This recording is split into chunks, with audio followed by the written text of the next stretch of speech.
일제강점기에 주요 친일파가 보유했던 땅이 서울 면적의 13배인 1억 3천만 평인 것으로 조사됐습니다. 각 지방자치단체가 의혹을 가지고 추진했던 조상 땅 찾아주기 운동의 실제 혜택은 친일파 후손들에게 돌아간 것으로 드러났습니다. 조상의 땅을 되찾겠다는 친일파 후손들과 그들로부터 절을 지키겠다는 스님들과의 소송 사건 얼마 전에 전해드렸죠. 이 문제가 지금 땅 소송에서 친일 청산 문제로 커지고 있습니다. 한나라당 의원 좌석은 텅 비었습니다. 열린 우리당 등 다른 4당과 무소속 의원들만 출석한 가운데 친일 행위자 재산 환수법 등 80여 건의 안건이 처리됐습니다. 한나라당 의원 좌석은 텅 비었습니다. 열린 우리당 등 다른 4당과 무소속 의원들만 출석한 가운데 친일 행위자 재산 환수법 등 80여 건의 안건이 처리됐습니다. 친일 재산을 국고로 환수하기 위한 범정부 기구가 오늘 출범했습니다. 네, 환수된 재산은 독립유공자를 위해서. 일제강점기 때 자신의 영달을 위해서 나라를 배신했던 친일파들은 많은 땅과 재산을 갖게 된 경우가 많습니다. 이를 환수하기 위한 정부의 노력에도 불구하고 후손들은 소송을 제기하며 불복하고 있습니다. 퇴임한 헌법재판관 출신 변호사가 친일파 후손의 땅 찾기 소송을 대리한 것. 친일파 재산 환수 관련 소송에서 법원이 처음으로 친일파 후손의 손을 들어주었습니다. 친일재산 국가 귀속 결정을 취소해달라며 법무부 장관을 상대로 낸 소송 항소심에서 1심과 같이 원고 승소 판결했습니다. 지난해까지 여의도 면적보다 큰 친일파들의 땅이 국가에 귀속됐지만 이들 친일파들은 아직도 땅을 되찾기 위한 소송을 벌이고 있습니다. 친일 반민족 행위자 재산조사위원회는 지난 2006년부터 4년 동안 조사를 벌여 친일파들이 친일 행위로 획득한 땅을 국가 환수 조치했습니다. 여의도 면적보다 큰 1,100만여 제곱미터, 공시지가 기준으로 960억 원 상당의 땅이 국가에 귀속된 겁니다.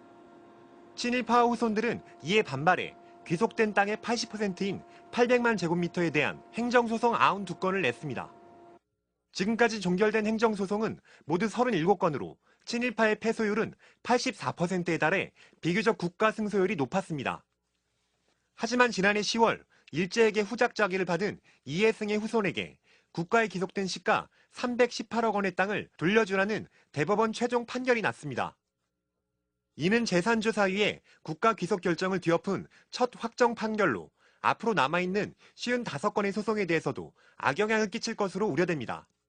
이 때문에 아직도 끝나지 않은 역사 바로 세우기를 완수하기 위해서라도 국민적인 관심이 필요하다는 지적입니다. 정부가 친일파 후손을 상대로 친일재산 환수 소송을 벌여 독립유공자 유족기금 322억 원을 조성했습니다. 법무부는 친일재산 환수와 관련된 소속 95건을 진행한 결과 소송이 마무리된 87건 가운데 97%를 승소했다고 밝혔습니다. 법무부는 이 가운데 매각에 제한이 없는 재산을 처분해서 322억 원을 마련하고 독립유공자와 유족들의 생활 안정을 위한 지원금으로 사용하기로 했습니다. 앞서 친일재산조사위원회는 지난 2006년부터 4년에 걸쳐 친일 행위자 168명의 친일재산 1,000억 원 정도를 국가에 귀속하도록 결정했습니다.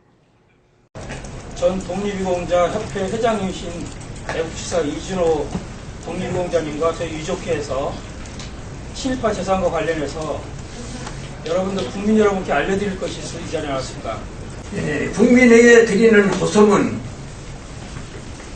국민 여러분, 오늘 독립유공자 후손과 유족 일족은 국민의 많은 대표기관이 국회에 나와서 방금 한간에 우리를 일으키고 있는 친일 반민족 행위자로부터 환수한 재산의 처리 문제가 동법 목적에 위배되는 방향으로 유출된 사태에 직면하여 반드시 이를 막아야 한다는 일념을 국민 여러분께 고소드리는 바입니다. 백범 김구 선생님 묘소 앞에서 국민 여러분들에게 우리 연구소가 약속드린 친일 인명사전 발간을 보고드렸을 때 감격이 새삼 떠오릅니다. 그 감격으로부터 지금 2년이 지났습니다. 그런데 우리는 지금 어떤 역사 앞에 서 있습니까? 독재 정권에 의해서 친일파들이 도리어 옳았다 고 증명하려고 하는 역사, 민주주의를 말살하려는 역사 앞에 우리는 다시 서 있습니다. 이명박 정권 들어서서 역사 분야에서 가장 먼저 추진한 것이 뭐였는지 기억나십니까? 모든 과거사위원회를 없애는 것이었습니다. 멀게는 동학혁명부터 일제 때 강제동원 피해 문제, 그리고 8.15 후에 독재 정권이 권력을 유지하기 위해서 국민들을 탄압하고 학살했던 역사, 부당한 권력이 국민들을 희생시켰던, 억울하게 만들었던 그런 모든 국민들의 원한을 풀어주기 위해서 만들었던 과거사위원회. 그런데 어떻게 됐습니까? 한나라당이 집권하기 바쁘게 그나마 남아있던 위원회들조차도 연장하는 것을 반대하고 결국은 다 문 닫아버렸습니다. 도리어 국민들은 피가슴에 멍든 상처를 그대로 간직한 채 현 정권은 모든 것을 은폐하기에 바빴습니다. 그 대신 이 수구 세력들이 뭘 했습니까? 건국 60주년 기념사업을 했습니다.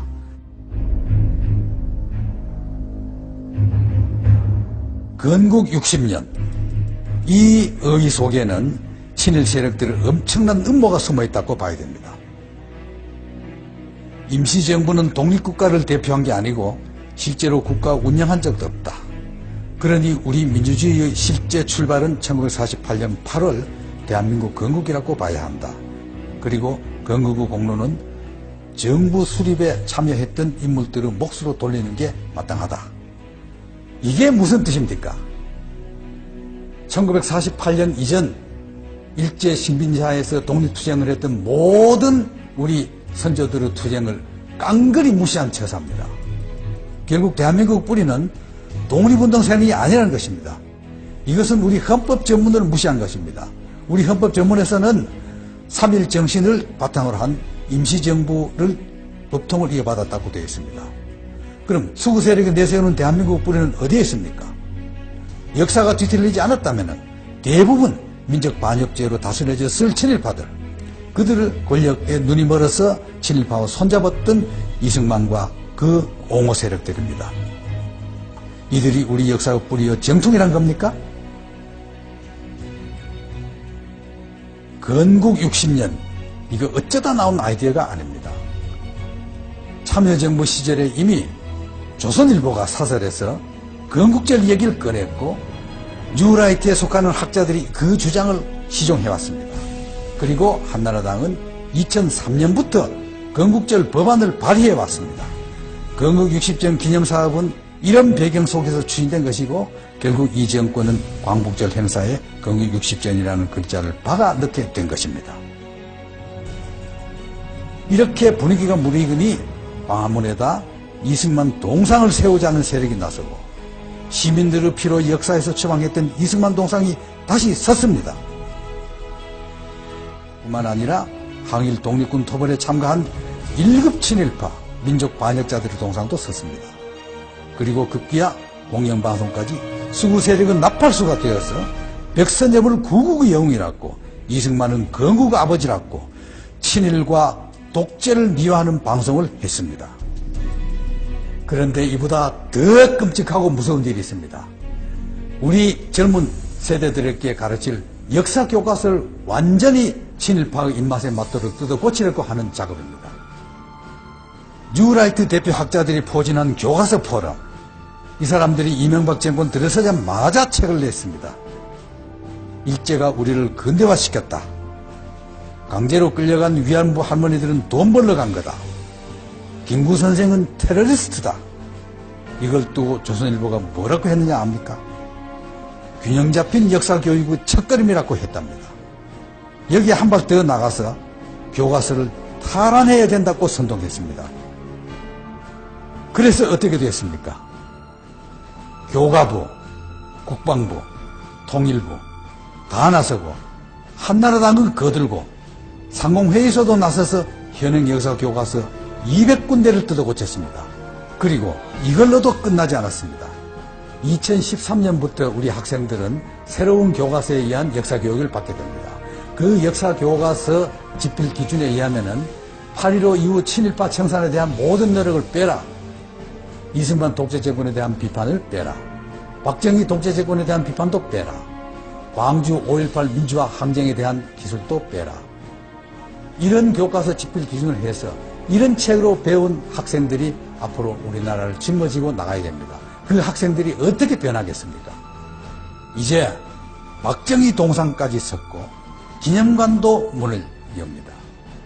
그리고 이명박 대통령 퇴임 전까지 이 모든 역사 왜곡의 그 완결판인 대한민국 역사관을 개관하겠다고 합니다. 학교에서는 교과서를 배우고 집에서는 방송에서 익히고 거리에 나서면은 각종 동상과 전시회, 기념관을 통해서 또 왜곡된 역사를 배우는 이런 비참한 현실이 우리 앞에 다가오고 있습니다. 친일의 뿌리를 둔 추구 세력이 역사적 정통성을 완전히 통째로 가져가겠다는 것입니다. 역사는 과거가 아닙니다. 역사는 현실 정치입니다.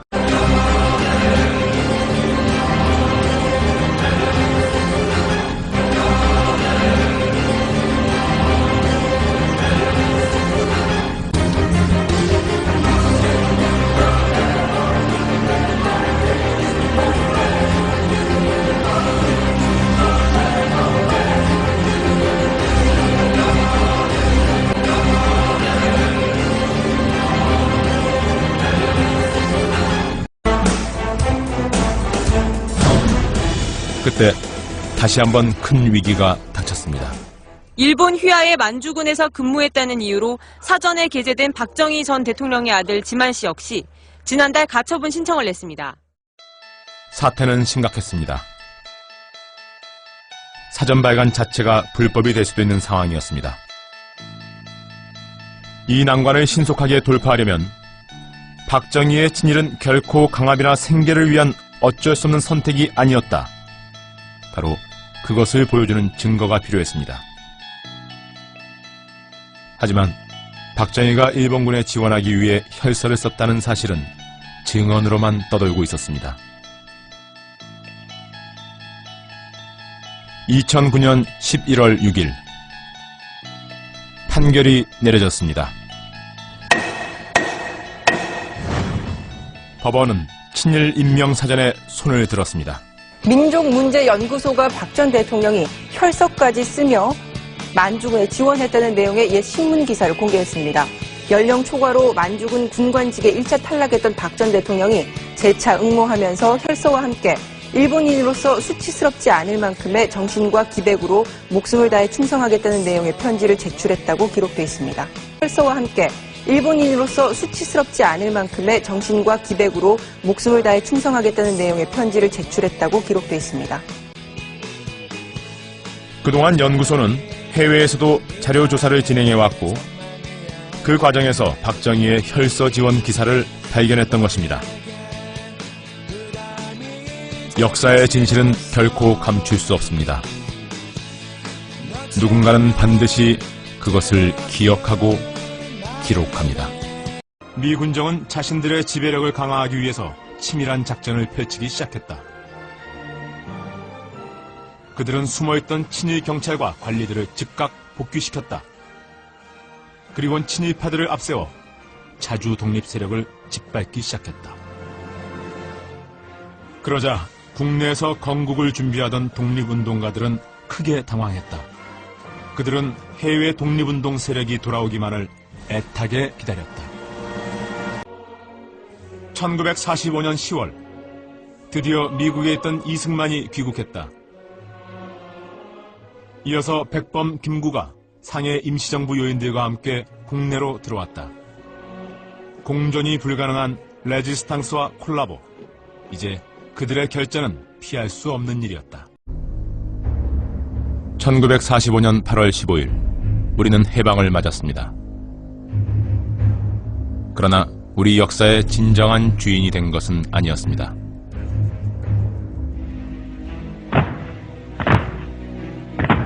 미군이 남한에 진주했고 미군정은 지배력을 확대하기 위해 친일파들에게 사익길을 터주고 이용합니다. 이런 상황에서 이승만은 대한민국 초대 대통령이 되고 싶었습니다. 그러나 지지 기반이 약했던 그는 고민이 깊었습니다. 어떤 세력과 손을 잡아야 국민들의 절대적인 지지를 받는 김구와 독립운동 세력을 견제하면서 자신의 권력을 강화시킬 수 있을까? 이승만은 돌이킬 수 없는 위험한 선택을 합니다.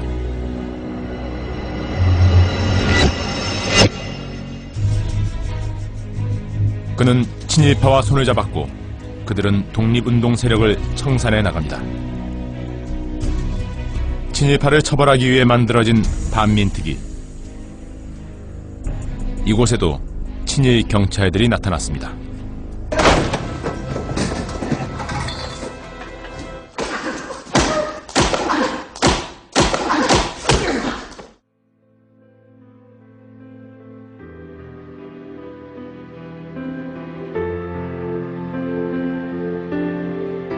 이렇게 반민특위는 처참하게 짓밟혔습니다. 그러나 이것이 끝이 아니었습니다.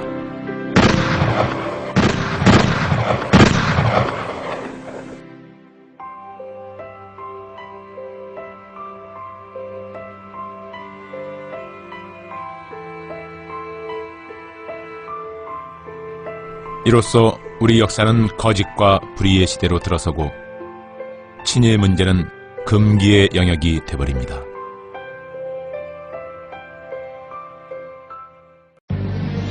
대한민국이 출범할 당시에도 일제 잔재를 청산하지 못한 채 오히려 친일 협력자들은 국가의 요직을 독점했습니다.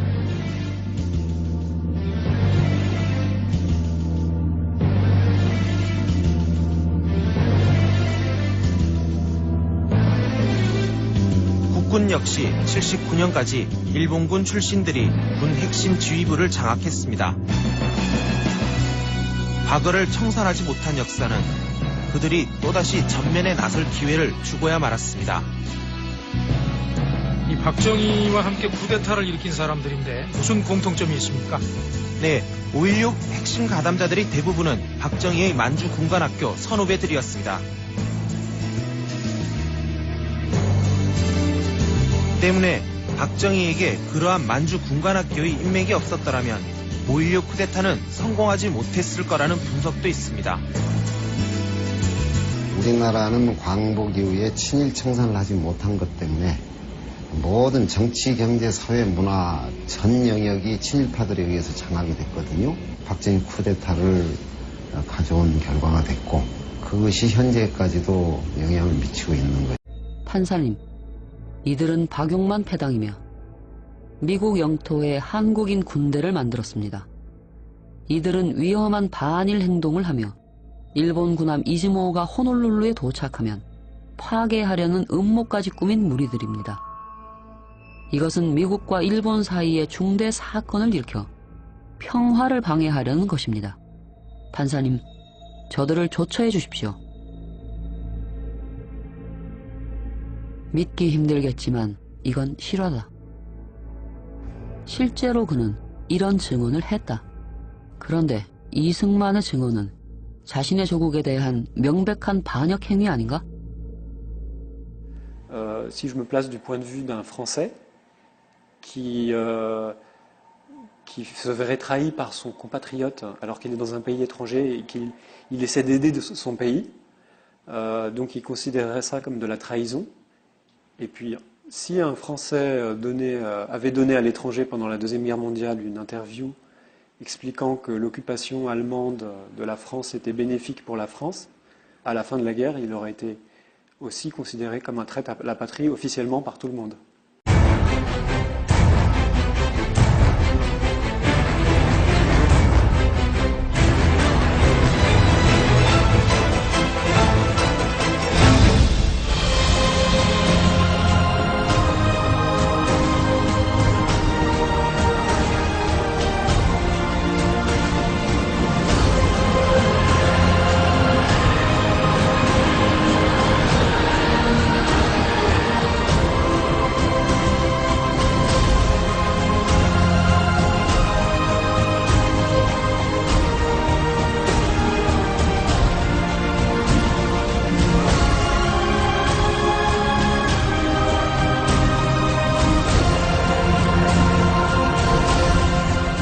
일본군을 탈출한다고 하는 것은 일본군에게 엄청난 동요를 가져와서 일본군에게 큰 타격을 주는 그러한 상황이었습니다.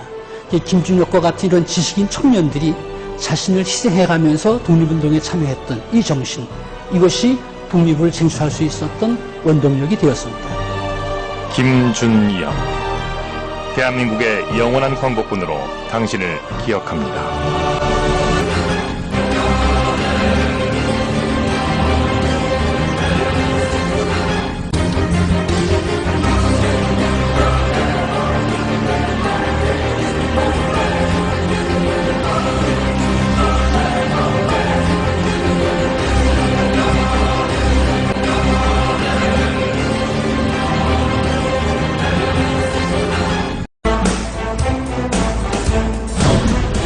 그때 다시 한번 큰 위기가 닥쳤습니다.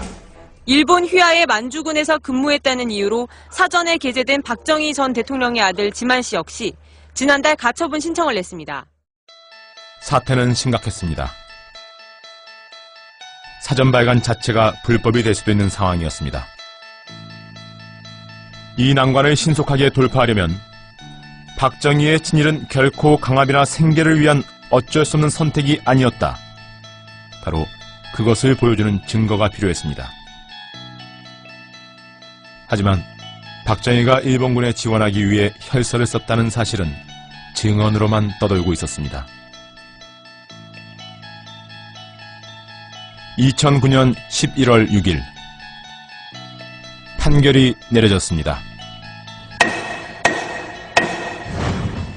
법원은 친일 임명사전에 손을 들었습니다.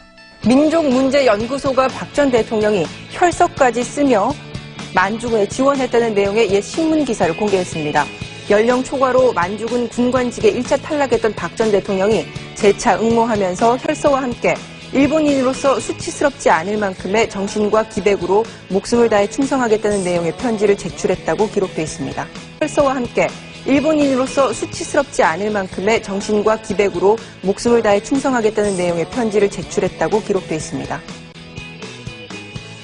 그동안 연구소는 해외에서도 자료 조사를 진행해왔고 그 과정에서 박정희의 혈서 지원 기사를 발견했던 것입니다.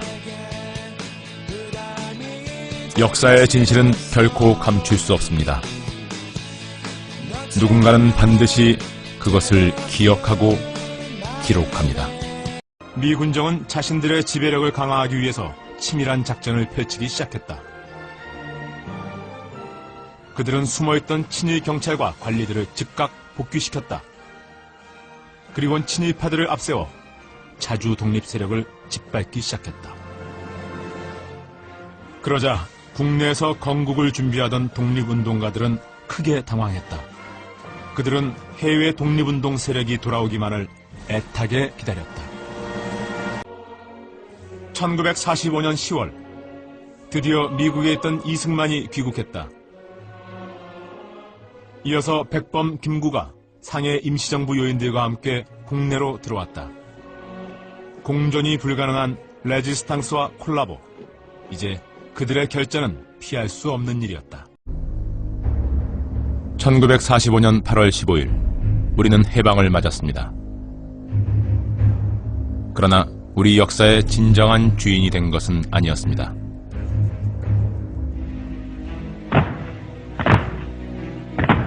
미군이 남한에 진주했고 미군정은 지배력을 확대하기 위해 친일파들에게 사익길을 터주고 이용합니다. 이런 상황에서 이승만은 대한민국 초대 대통령이 되고 싶었습니다. 그러나 지지 기반이 약했던 그는 고민이 깊었습니다.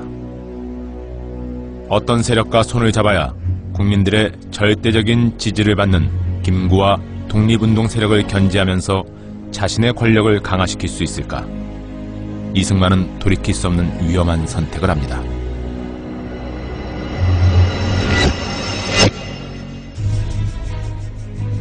그는 친일파와 손을 잡았고 그들은 독립운동 세력을 청산해 나갑니다. 친일파를 처벌하기 위해 만들어진 반민특위. 이곳에도 친일 경찰들이 나타났습니다.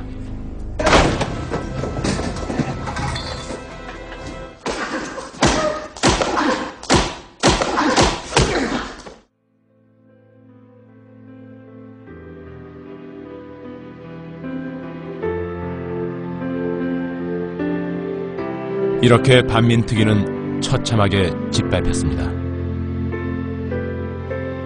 그러나 이것이 끝이 아니었습니다.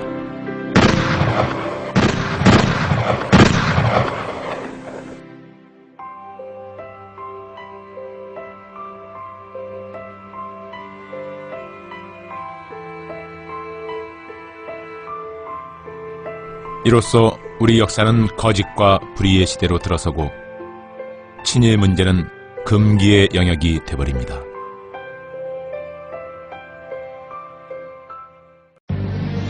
대한민국이 출범할 당시에도 일제 잔재를 청산하지 못한 채 오히려 친일 협력자들은 국가의 요직을 독점했습니다.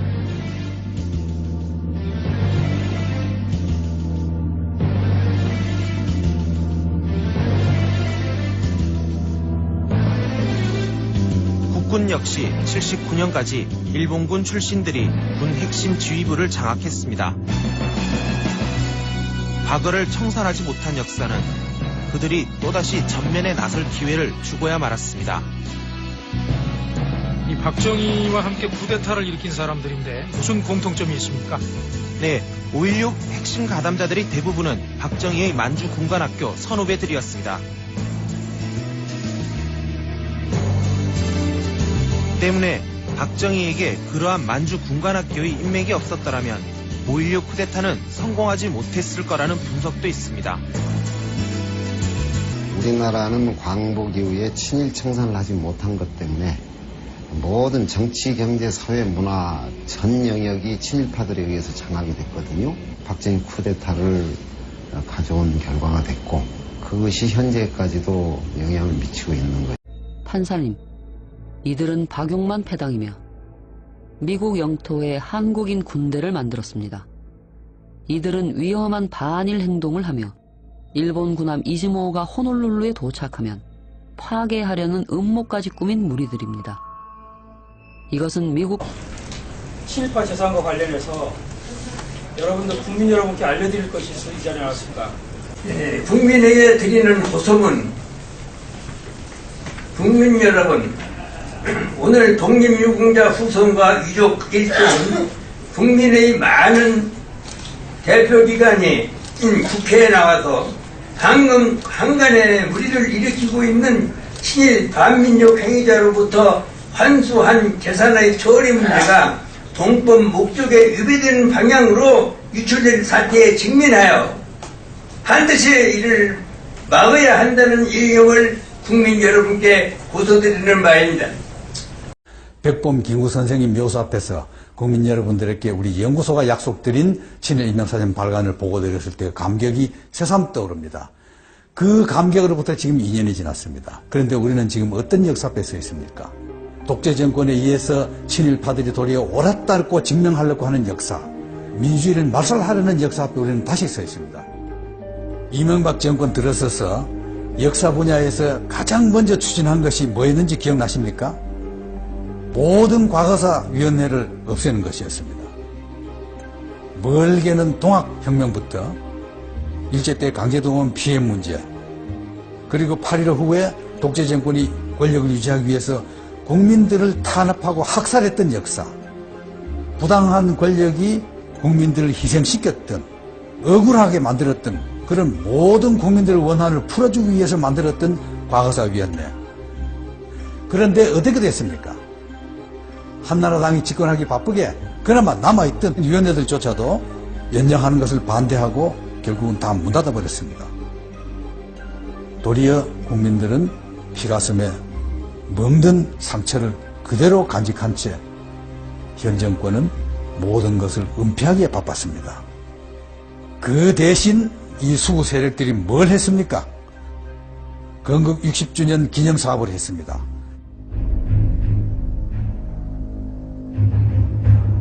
건국 60년, 이 의의 속에는 친일 세력들의 엄청난 음모가 숨어있다고 봐야 됩니다. 임시정부는 독립국가를 대표한 게 아니고 실제로 국가 운영한 적도 없다. 그러니 우리 민주주의의 실제 출발은 1948년 8월 대한민국 건국이라고 봐야 한다. 그리고 건국 후 공로는 정부 수립에 참여했던 인물들의 몫으로 돌리는 게 마땅하다. 이게 무슨 뜻입니까? 1948년 이전 일제 식민지하에서 독립투쟁을 했던 모든 우리 선조들의 투쟁을 깡그리 무시한 처사입니다. 결국 대한민국 뿌리는 독립운동 세력이 아니라는 것입니다. 이것은 우리 헌법 전문을 무시한 것입니다. 우리 헌법 전문에서는 3.1 정신을 바탕으로 한 임시정부를 법통을 이어받았다고 되어 있습니다. 그럼 수구 세력이 내세우는 대한민국 뿌리는 어디에 있습니까? 역사가 뒤틀리지 않았다면 대부분 민족 반역죄로 다스려졌을 친일파들, 그들의 권력에 눈이 멀어서 친일파와 손잡았던 이승만과 그 옹호 세력들입니다. 이들이 우리 역사의 뿌리여 정통이란 겁니까? 일제강점기에 주요 친일파가 보유했던 땅이 서울 면적의 13배인 1억 3천만 평인 것으로 조사됐습니다. 각 지방자치단체가 의욕을 가지고 추진했던 조상 땅 찾아주기 운동의 실제 혜택은 친일파 후손들에게 돌아간 것으로 드러났습니다. 조상의 땅을 되찾겠다는 친일파 후손들과 그들로부터 절을 지키겠다는 스님들과의 소송 사건 얼마 전에 전해드렸죠. 이 문제가 지금 땅 소송에서 친일 청산 문제로 커지고 있습니다. 한나라당 의원 자석은 텅 비었습니다. 열린우리당 등 다른 4당과 무소속 의원들만 출석한 가운데 친일 행위자 재산 환수법 등 80여 건의 안건이 처리됐습니다. 한나라당 의원 자석은 텅 비었습니다. 열린우리당 등 다른 4당과 무소속 의원들만 출석한 가운데 친일 행위자 재산 환수법 등 80여 건의 안건이 처리됐습니다. 친일 재산을 국고로 환수하기 위한 범정부 기구가 오늘 출범했습니다. 네, 환수된 재산은 독립유공자를 위한 일제강점기 때 자신의 영달을 위해서 나라를 배신했던 친일파들은 많은 땅과 재산을 갖게 된 경우가 많습니다. 이를 환수하기 위한 정부의 노력에도 불구하고 후손들은 소송을 제기하며 불복하고 있습니다. 퇴임한 헌법재판관 출신 변호사가 친일파 후손의 땅 찾기 소송을 대리한 것은 친일파 재산 환수 관련 소송에서 법원이 처음으로 친일파 후손의 손을 들어주었습니다. 친일재산 국가 귀속 결정을 취소해달라며 법무부 장관을 상대로 낸 소송 항소심에서 1심과 같이 원고 승소 판결했습니다. 지난해까지 여의도 면적보다 큰 친일파들의 땅이 국가에 귀속됐지만 이들 친일파들은 아직도 땅을 되찾기 위한 소송을 벌이고 있습니다. 친일 반민족 행위자 재산조사위원회는 지난 2006년부터 4년 동안 조사를 벌여 친일파들이 친일 행위로 획득한 땅을 국가 환수 조치했습니다. 여의도 면적보다 큰 1,100만여 제곱미터, 공시지가 기준으로 960억 원 상당의 땅이 국가에 귀속된 겁니다.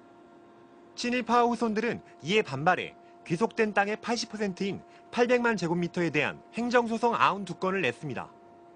지금까지 종결된 행정소송은 모두 37건으로 친일파의 패소율은 84%에 달해 비교적 국가 승소율이 높았습니다. 하지만 지난해 10월 일제에게 후작자기를 받은 이해승의 후손에게 국가에 귀속된 시가 318억 원의 땅을 돌려주라는 대법원 최종 판결이 났습니다. 이는 재산조사위의 국가 귀속 결정을 뒤엎은 첫 확정 판결로 앞으로 남아있는 55건의 소송에 대해서도 악영향을 끼칠 것으로 우려됩니다. 이 때문에 아직도 끝나지 않은 역사 바로 세우기를 완수하기 위해서라도 국민적인 관심이 필요하다는 지적입니다. 정부가 친일파 후손을 상대로 친일재산 환수 소송을 벌여 독립유공자 유족기금 322억 원을 조성했습니다. 법무부는 친일재산 환수와 관련된 소속 95건을 진행한 결과 소송이 마무리된 87건 가운데 97%를 승소했다고 밝혔습니다. 법무부는 이 가운데 매각에 제한이 없는 재산을 처분해서 322억 원을 마련하고 독립유공자와 유족들의 생활 안정을 위한 지원금으로 사용하기로 했습니다. 앞서 친일재산조사위원회는 지난 2006년부터 4년에 걸쳐 친일 행위자 168명의 친일재산 1,000억 원 정도를 국가에 귀속하도록 결정했습니다. 전 독립유공자 협회 회장이신 애국지사 이준호 독립유공자님과 저희 유족회에서 건국 60년, 이거 어쩌다 나온 아이디어가 아닙니다. 참여정부 시절에 이미 조선일보가 사설에서 건국절 얘기를 꺼냈고 뉴라이트에 속하는 학자들이 그 주장을 시종해왔습니다. 그리고 한나라당은 2003년부터 건국절 법안을 발의해왔습니다. 건국 60전 기념사업은 이런 배경 속에서 추진된 것이고 결국 이 정권은 광복절 행사에 건국 60전이라는 글자를 박아 넣게 된 것입니다. 이렇게 분위기가 무르익으니 광화문에다 이승만 동상을 세우자는 세력이 나서고 시민들의 피로 역사에서 처방했던 이승만 동상이 다시 섰습니다. 뿐만 아니라 항일 독립군 토벌에 참가한 1급 친일파 민족 반역자들의 동상도 섰습니다. 그리고 급기야 공영방송까지 수구 세력은 나팔수가 되어서 백선엽을 구국의 영웅이라고, 이승만은 건국의 아버지라고 친일과 독재를 미화하는 방송을 했습니다.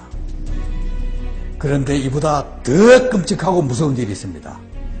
우리 젊은 세대들에게 가르칠 역사 교과서를 완전히 친일파의 입맛에 맞도록 뜯어 고치려고 하는 작업입니다. 뉴라이트 대표 학자들이 포진한 교과서 포럼. 이 사람들이 이명박 정권 들어서자마자 책을 냈습니다. 일제가 우리를 근대화시켰다. 강제로 끌려간 위안부 할머니들은 돈 벌러 간 거다.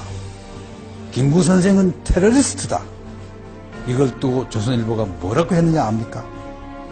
균형 잡힌 역사교육의 첫걸음이라고 했답니다. 여기에 한 발 더 나가서 교과서를 탈환해야 된다고 선동했습니다. 그래서 어떻게 됐습니까? 교과부, 국방부, 통일부 다 나서고 한나라당은 거들고 상공회의소도 나서서 현행 역사교과서 200군데를 뜯어 고쳤습니다. 그리고 이걸로도 끝나지 않았습니다. 2013년부터 우리 학생들은 새로운 교과서에 의한 역사교육을 받게 됩니다. 그 역사교과서 집필 기준에 의하면은 8.15 이후 친일파 청산에 대한 모든 노력을 빼라. 이승만 독재정권에 대한 비판을 빼라. 박정희 독재정권에 대한 비판도 빼라. 광주 5.18 민주화 항쟁에 대한 기술도 빼라. 이런 교과서 집필 기준을 해서 이런 책으로 배운 학생들이 앞으로 우리나라를 짊어지고 나가야 됩니다. 그 학생들이 어떻게 변하겠습니까? 이제 박정희 동상까지 섰고 기념관도 문을 엽니다. 그리고 이명박 대통령 퇴임 전까지 이 모든 역사 왜곡의 완결판인 대한민국 역사관을 개관하겠다고 합니다. 학교에서는 교과서를 배우고 집에서는 방송에서 익히고 거리에 나서면은 각종 동상과 전시회, 기념관을 통해서 또 왜곡된 역사를 배우는 이런 비참한 현실이 우리 앞에 다가오고 있습니다. 친일의 뿌리를 둔 추구 세력이 역사적 정통성을 완전히 통째로 가져가겠다는 것입니다. 역사는 과거가 아닙니다. 역사는 현실 정치입니다.